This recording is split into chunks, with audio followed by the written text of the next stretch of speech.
என் நெஞ்சில் குடியிருக்கும்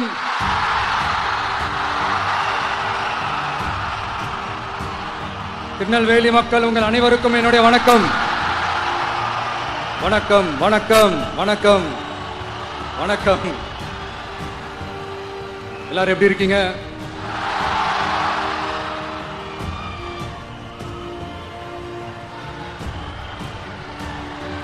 உங்க மகன், உங்க அண்ணன், உங்க தம்பி, உங்க தோழன், உங்க நண்பன், உங்க விஜய் உங்களை தேடி வந்திருக்கிறேன். இந்நேரம் திமுக கையில அந்த முழு பவரும் இருந்திருந்தா, இந்நேரம் ஸ்டாலின் சார் கையில அந்த முழு பவரும் இருந்திருந்தா கண்டிப்பா இந்த நிகழ்ச்சி நடந்திருக்காது. ஏதாவது ஒரு முட்டுக்கட்டையை போட்டு நம்மளை வரவிடாம பண்ணியிருப்பார். ஆனா இப்பதான் அவர் ஒரு அதிகாரம் இல்லாத ஒரு முதல்வரா அப்படியே இருக்காருல்ல. ஒரு கேர்டேக்கர் கவர்மெண்ட் சொல்லுவாங்க இந்த பீரியட. அப்படி இருக்கிறதுனாலயோ என்னமோ கொஞ்சம் ஈஸியா வர முடிஞ்சதுன்னு நினைக்கிறேன். அது மாதிரி இந்த திமுக கவர்மெண்ட் நமக்கு எவ்வளவு பிரச்சனைகள், எவ்வளவு நெருக்கடிகள், எவ்வளவு அவதூறுகள், அவங்களையும் தாண்டி இன்னும் சில பேர் இன்னும் நிறைய அவதூறுகள் எல்லாமே பரப்புனாங்க.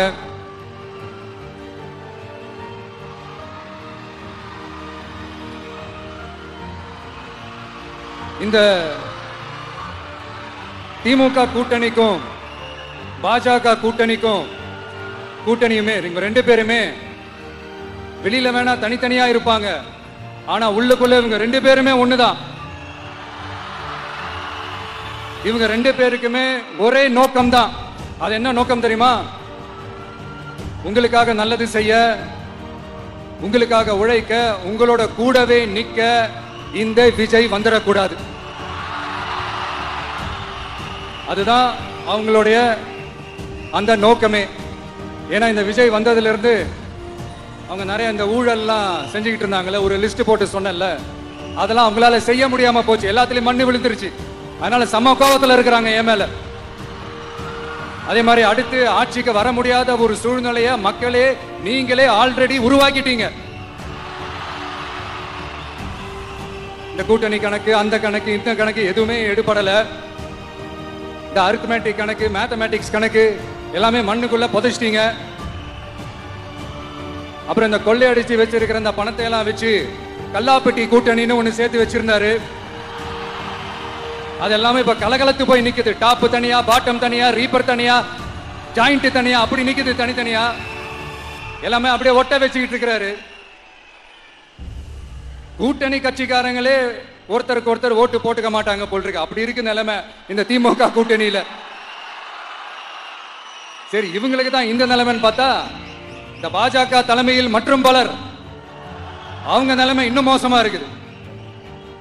அதனால மக்களே, இந்த திமுகவோட நேரடி கூட்டணிக்கும் மறைமுக கூட்டணிக்கும் நம்ம மேல காண்டு.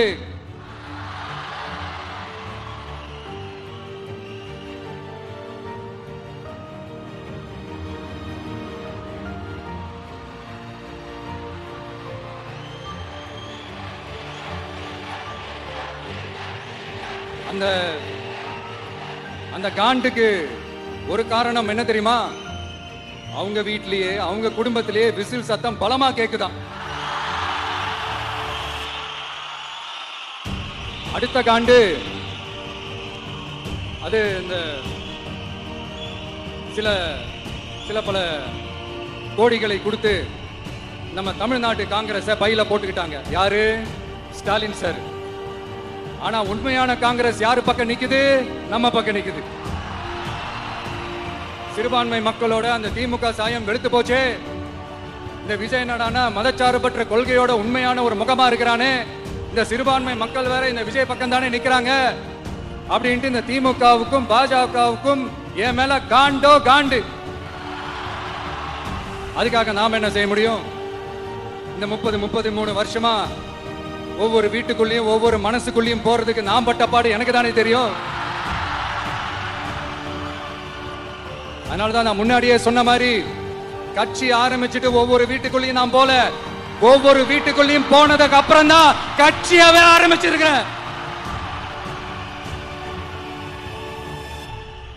இது இந்த அரசியல் இரசியல் எல்லாத்தையும் தாண்டி இருக்கிற ஒரு உறவு, கட்சி கிட்சி எல்லாத்தையும் தாண்டி இருக்கிற ஒரு உறவு. இது ஒரு பூர்வ ஜென்ம பந்தம். இது சும்மா இந்த அரசியல் ஆதாயம் தேடுறவங்களுக்குலாம் இது என்னன்னே புரியாது. இது மத்தவங்களுக்கு வேணா எலெக்ஷன், ஆனா இந்த விஜய்க்கும் விஜய் கூட நிக்கிறவங்களுக்கும் இது ஒரு இமோஷன். நான் சந்தோஷப்பட்டா மக்கள் சந்தோஷப்படுறாங்க, மக்கள் சந்தோஷப்பட்டா நான் சந்தோஷப்படுறேன். எனக்கு ஒண்ணுனா மக்களுக்கும், மக்களுக்கு ஒண்ணுனா எனக்கும் கண்ணு கலங்கும். எவ்வளவு அவதூறுகள். கரூர் விஷயத்தை பத்தி ஊருக்கே தெரியும். ஆனா போடு, விஜய் மேல பழிய போடு. என்னடா இவ்வளவு பெரிய ஒரு பழிய தூக்கி விஜய் மேல போட்டாலும் மக்கள் விஜய் கூடவே நிக்கிறாங்க, இது என்னடா அதிசயமா இருக்குது அப்படின்ட்டு அது ட்ரை பண்ணி பார்த்தாங்க. அந்த மக்கள் கிட்ட எடுபடல. சரி, அடுத்து வேற என்ன பண்ணலாம்? முடக்கு, ஜனநாயகனா முடக்கு. படத்தை முடக்கினா கொஞ்சம் பையன் கொஞ்சம் டிஸ்டர்ப் ஆயிடுவான், அதனால படத்தை முடக்கி. இது யாரு முடக்கினாங்கன்றது உங்களுக்கே தெரியும், அது நான் சொல்ல வேண்டிய அவசியம் உங்களுக்கு இல்ல. ஆனா என்னடா இவன் படத்தை முடக்கினாலும் அவன் பாட்டுக்கு அதை கண்டுக்காம அவன் பாட்டுக்கு வேலையை பார்த்துட்டு போயிட்டே இருக்கான், அதுவும் எடுபடல. சரி, அடுத்து வேற என்ன பண்ணலாம்? போடு, SOPன்னு ஒண்ணு போடு. விஜய்க்கு மட்டும் தனியா ரூல்ஸ், தனியா ரெகுலேஷன்ஸ், தனியா கண்டிஷன்ஸ் அவனுக்கு மட்டும் போடு. மத்த கட்சிகள்லாம் விடு, விஜய்க்கு மட்டும் தனி கண்டிஷன்ஸ் போடு. அவன் வெளியவே வரக்கூடாது, மக்களை சந்திக்கவே கூடாது. என்னாச்சு? அதுவும் எடுபடல. சரி, அடுத்து வேற என்ன பண்ணலாம்? நம்மளை சுத்தி இருக்கிறவங்கள வச்சு, அதாவது இத்தனை வருஷமா வெயிட் பண்ணி இப்போ எலெக்ஷனுக்கு 30 நாளைக்கு முன்னாடி கரெக்டா அந்த டைம் பார்த்து ஒரு அவதூறு பரப்ப வேண்டியது, அது என்னன்னு உங்களுக்கே தெரியும். அதுவும் மக்கள் கிட்ட எடுபடல. அது மாதிரி எத்தனை சோதனைகள், எத்தனை வேதனைகள் நீங்க கொடுத்தாலும் இந்த திமுக நாளையோ இல்ல இந்த பாஜக நாளையோ இல்ல இந்த மற்ற பலர் நாளையோ இல்ல எந்த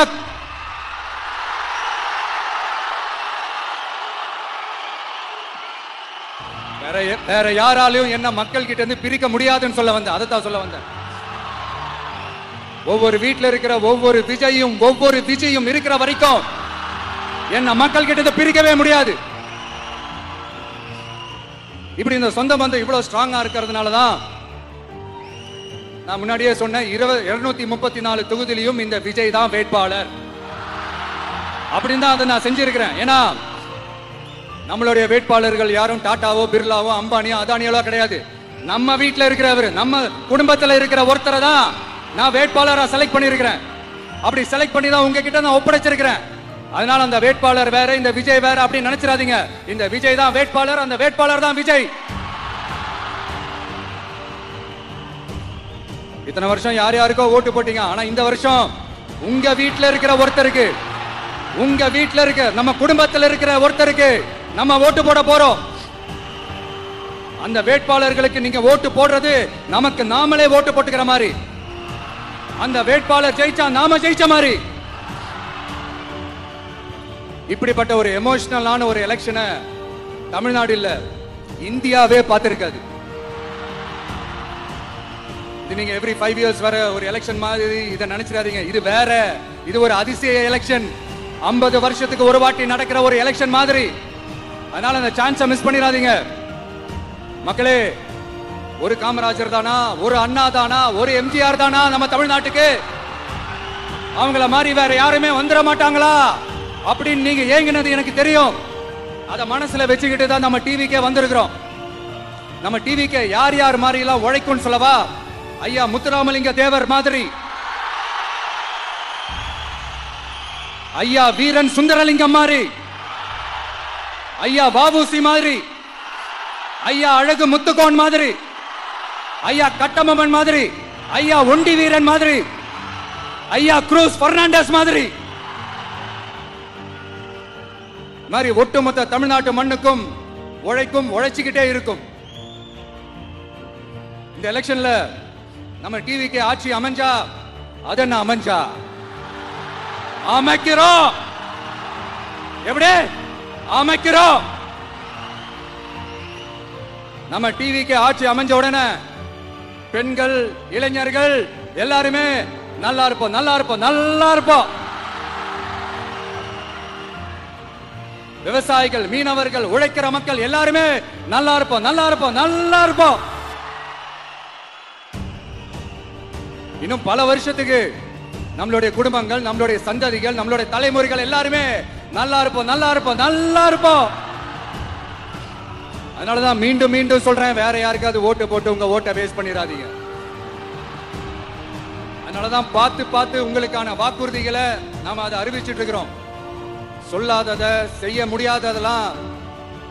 முடியாததெல்லாம் சொல்லவே மாட்டோம். அதுல ரொம்ப உறுதியா இருக்கிறோம். சொல்லாததை செய்வோம், அது வேற விஷயம். ஆனா செய்யறத மட்டும் தான் சொல்லுவோம். யங்ஸ்டர்ஸ், விவசாயிகள், மீனவர்கள், இந்த மாதிரி பல திட்டங்கள் இருக்கு, எல்லாத்தையுமே நிறைவேற்றுவோம்.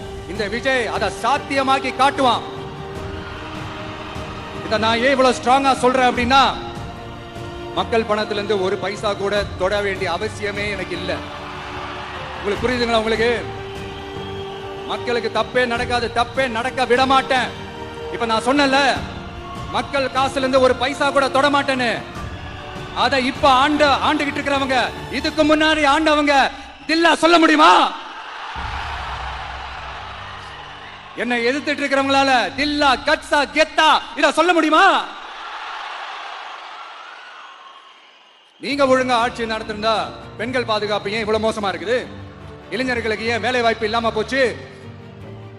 போதைப் பொருள் கலாச்சாரம் ஏன் அதிகமா இருக்கு? சட்டம் ஒழுங்கு ஏன் சரியா இல்ல? வன்முறை ஏன் தலைவரிச்சு ஆறுது? இதுக்கு உங்களால பதில் சொல்ல முடியுமா ஸ்டாலின் சார்?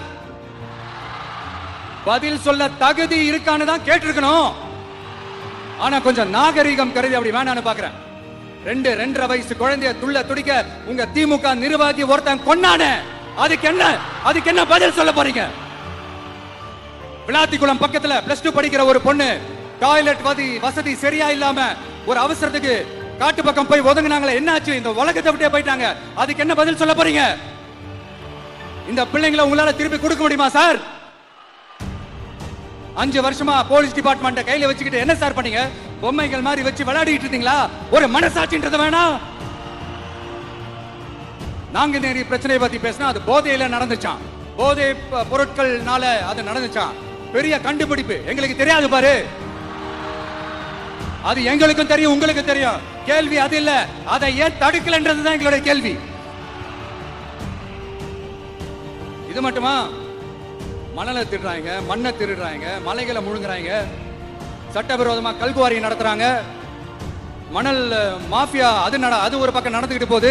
இன்னொரு பக்கம் மினிஸ்டர்ஸ் கொள்ளையடிக்கிறாங்க, இன்னொரு பக்கம் குடும்பமா சேர்ந்து கொள்ளையடிக்கிறாங்க. டாஸ்மாக்ல ஊழல், நகராட்சி துறையில ஊழல், இப்படி ஊழல் ஆட்சி முழுக்க ஊழல் ஊறி போய் நாரி போய் கிடக்குது. எந்த மூஞ்ச வச்சுக்கிட்டு சார் வந்து ஓட்ட கேப்பீங்க?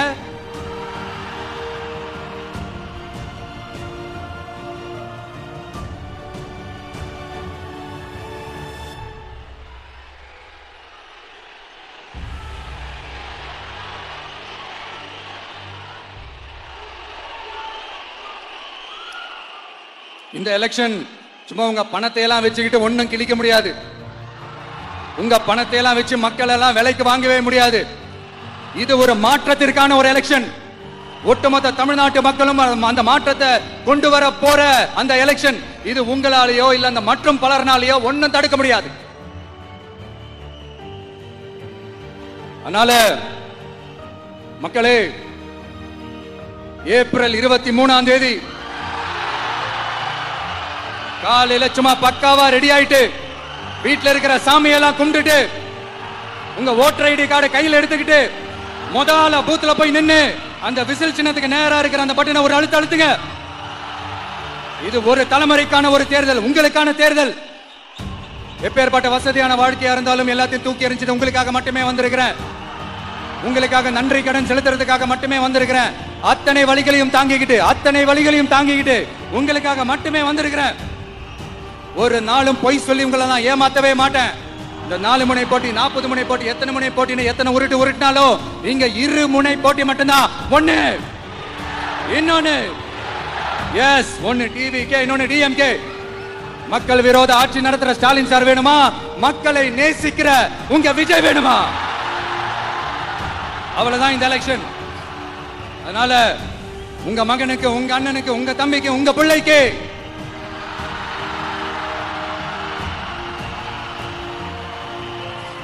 ஒரே ஒரு வாய்ப்பு கொடுங்க.